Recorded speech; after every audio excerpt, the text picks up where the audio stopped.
O Senhor esteja convosco. Ele está no meio de nós. Proclamação do Evangelho de Jesus Cristo, segundo Lucas.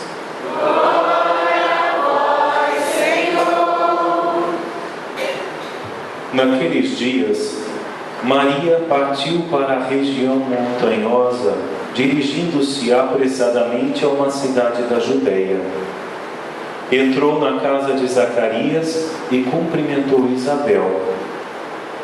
Quando Isabel ouviu a saudação de Maria, a criança pulou no seu ventre e Isabel ficou cheia do Espírito Santo. Com um grande grito exclamou: Bendita és tu entre as mulheres, e bendito é o fruto do teu ventre.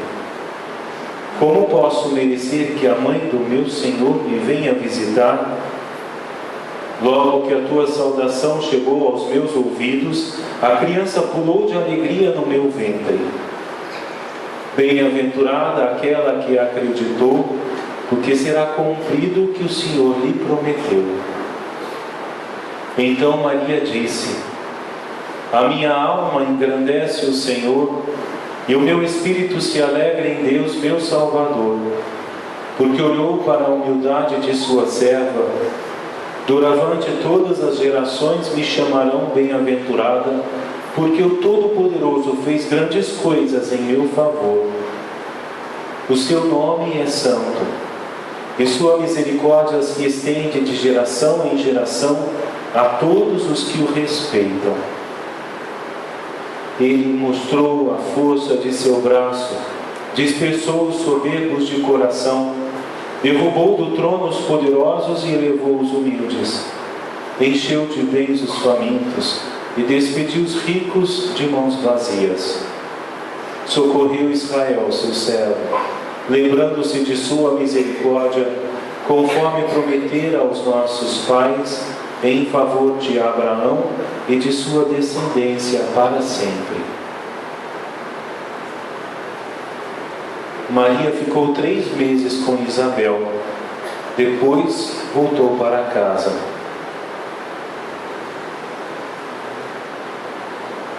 Palavra da salvação. Glória a vós, Senhor.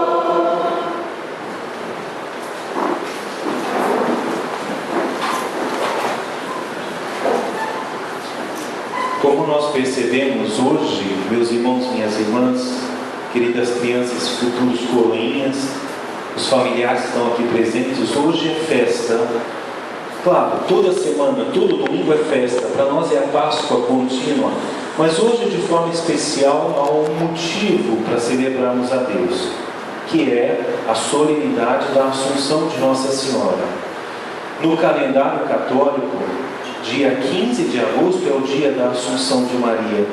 Mas aqui no Brasil, por questões pastorais, os bispos transferiram a festa da Assunção de Maria para o domingo seguinte, no caso, hoje.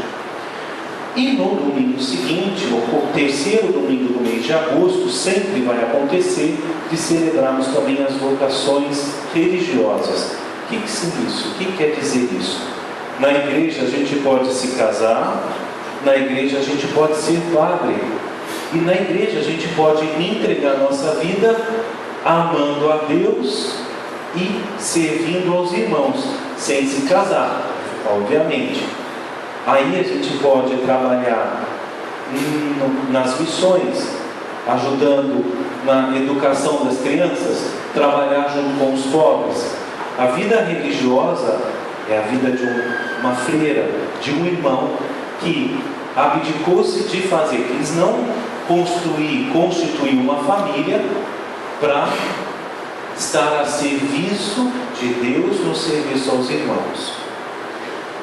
Quando a gente celebra então a festa da Assunção de Maria, junto com a vocação religiosa, hoje que é o dia dos religiosos, todos aqueles homens e mulheres que entregam a nossa vida, a gente encontra em Maria o maior modelo de vida cristã.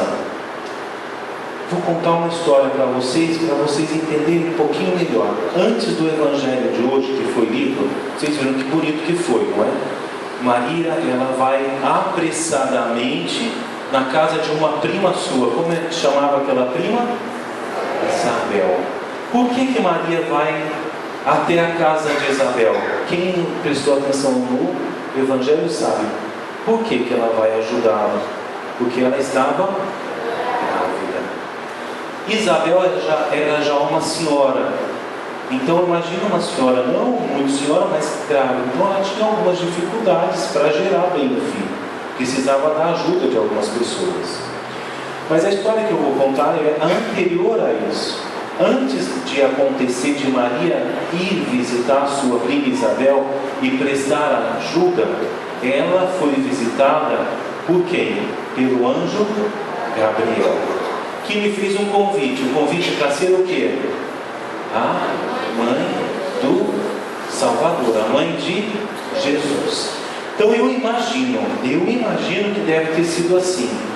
Aí a gente pode até fechar os olhos. Quem quiser pode fechar os olhos. Eu imagino que Maria estava rezando no seu quarto. De repente uma luz muito grande e o anjo apareceu. Imagina a surpresa de Maria. Ela deve ter ficado surpreendida. O anjo falou algumas palavras bonitas. Ave cheia de graça. Ela ficou encabulada com aquela palavra. E eu, cheia de graça? Sim, Maria foi preservada do pecado. Ela nunca pecou. E aí o anjo começa a conversar com Maria. Imagina o anjo, fecha os teus olhos, imagina o anjo conversando com Nossa Senhora. E o anjo lhe faz um convite. Você, Maria, não desse jeito, mas eu acredito que pode ter sido parecido. Você está disponível para fazer a vontade de Deus e ser a mãe do filho dele? Naquela hora, Maria, ela ficou em dúvida. Mas como isso vai acontecer? Aí depois que o anjo respondeu essa pergunta, ele disse assim: para Deus nada é impossível. E aí, diante desse impossível, ela então imagina a cena, que bonita. Dentro do coração, com os seus lábios, ela diz: tá bom, tudo bem, eis-me aqui, faça-se em mim segundo a tua vontade. Aquela cena pode abrir os olhos. Então, naquela oração, Maria se colocou à disposição para fazer a vontade de Deus. Então, naquela hora, Maria demonstrou um amor muito grande por Deus. Ama a Deus sobre todas as coisas, a ponto de obedecer em todas as coisas ao Deus dos impossíveis. Mas tem um segredo para vocês, principalmente agora para os coroinhas. O nosso amor por Deus, que vai fazer com que a gente suba esse altar, que participe da missa junto com os outros coroinhas, como os leitores, os ministros de leitura, como os ministros do altar, os ministros da Eucaristia, como os ministros de música. Todo mundo quer amar a Deus e colocar Deus em primeiro lugar. Só que não teria condições de demonstrar esse amor por Deus cantando bonito, celebrando direitinho, servindo, não é, aos enfermos, distribuindo a comunhão, se não demonstrasse amor pelos irmãos. Não adianta a gente dizer: Jesus, eu te amo, se eu não demonstro amor por quem eu posso tocar e ver. Isso é que Maria vem ensinar. No Evangelho de hoje, quando Maria se colocou à disposição para fazer a vontade de Deus, à mesma hora ela se levantou para ir servir a sua prima Isabel. Então quer dizer, Padre, que eu não posso falar: Jesus, eu te amo, se eu não ajudar quem está precisando. Não adiantaria nada vocês serem coroinhas os melhores, muito melhor que o Igor, muito melhor que o Fanuel. O Fanuel já foi coroinha também. Quantos anos, Fanuel? 14 anos coroinha. Agora está pensando em ser padre, está começando. Quem sabe daí não surge alguém, não é? Então, diferente dele, o padre Daniel foi coroinha também. Sabe quantos meses? Meses, não foram anos. Alguns 2 meses, porque eu não queria ser coroinha. Agora eu sou padre, olha como são as coisas, hein? Cheguei a ter uma... A gente tem de vez em quando, né, aqueles ataques de birra, não é? Não tem de vez em quando? Eu era pequeno, rasguei a roupa, é mole. Você imagina como é que ficou a minha mãe? O que ela mandou eu fazer? Antes de costurar, ela mandou eu servir com a roupa rasgada. Ai, meu Deus do céu. Para eu aprender nunca mais fazer birra. Bem, voltando a vocês, porque não sou eu, não é? Não quero contar as minhas coisas, não é? Então, Fanuel foi um tempão, eu fui um pouco de tempo. Não importa. Importa é que a gente tem que servir a Deus aqui no altar. Servir a Deus na catequese como isso. Mas isso tudo não adiantaria, como ensina Maria, se a gente não amasse os nossos irmãos.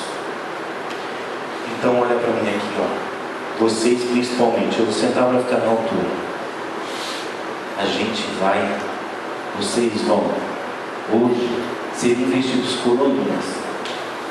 Mas um dos serviços mais bonitos que vocês vão fazer é servir direitinho aqui, conforme vocês estão já, não é? Vocês aprenderam. Mas um dos serviços mais bonitos é quando você for lá para fora. Aí lá fora, quando você perceber que alguém precisa da tua ajuda, você vai lá e ajuda. Vamos supor que tem uma velhinha, tem uma senhorinha ali. Fala um oi, senhora. Qual é o nome da senhora? Dona Nina. Olha que nome de vovó gostoso, né? A senhora tem netos? Tataraneta? Meu Deus do céu, olha que coisa bonita. Vamos supor que a Dona Nina está saindo do supermercado com um monte de bolsa para atravessar a rua. O que a gente deveria fazer? Ajudar a atravessar. Porque senão a Dona Nina pode chegar e falar assim: ah lá, serve direitinho no altar, mas não me ajuda. Não adianta. Eu tenho que servir direitinho no altar, eu tenho que servir a Deus também lá fora. Vamos supor que você tem um amigo na escola que ninguém gosta dele. Sempre tem alguém que ninguém gosta, não é verdade? Chato isso, né? Aí todo mundo da sala se reúne e deixa ele sozinho na hora do recreio. Como é que deveria ser um bom cristão e aí um bom coroinha? Servir o altar direitinho, é verdade. Mas ir até ele e se tornar um amigo. Não deixar ele sozinho.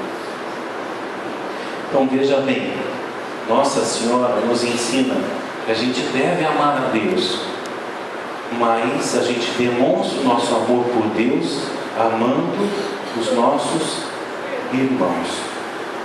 Não dá para a gente, não é, dizer eu amo a Deus, como diz São João no Evangelho, ou melhor, numa carta. Eu amo a Deus que não vejo e não amo o irmão que eu posso ver. Então olha só, para vocês, mas essa homilia não é para eles apenas, é para a gente. Não adiantaria nada a gente ser devoto de Maria, rezar o texto todos os dias, se o nosso coração não se converte em atitudes concretas de perdão, de amor, de reconciliação, de serviço. Aonde? Na rua, lá fora? Obviamente. Mas às vezes, e principalmente dentro de casa. Por quê? Já conversei com muitos deles. Muitos. Desses aqui e daqueles que estão ali. E a gente fica sabendo que dentro de casa, às vezes, é um pé de... Não entendi, é um pé de... E o coração das crianças sangra de dor, chora por isso. Não, mas eu tenho que cuidar do que é meu. A mãe fala assim, o pai diz que tem que cuidar do que é o dele, e aí começa não ceder, e acabam que essas crianças é que mais sofrem. Um bom devoto de Maria, como a gente aprende dela, é servir a Deus e amá-lo sobre todas as coisas, e servir o irmão e amá-lo sempre. Amém? Vamos dar continuidade agora ao rito da investidura. Eu peço a paciência um pouquinho de vocês para acompanhar esse momento lindo em que essas 12 crianças vão ser investidas coroinhas da nossa paróquia Nossa Senhora de Fátima.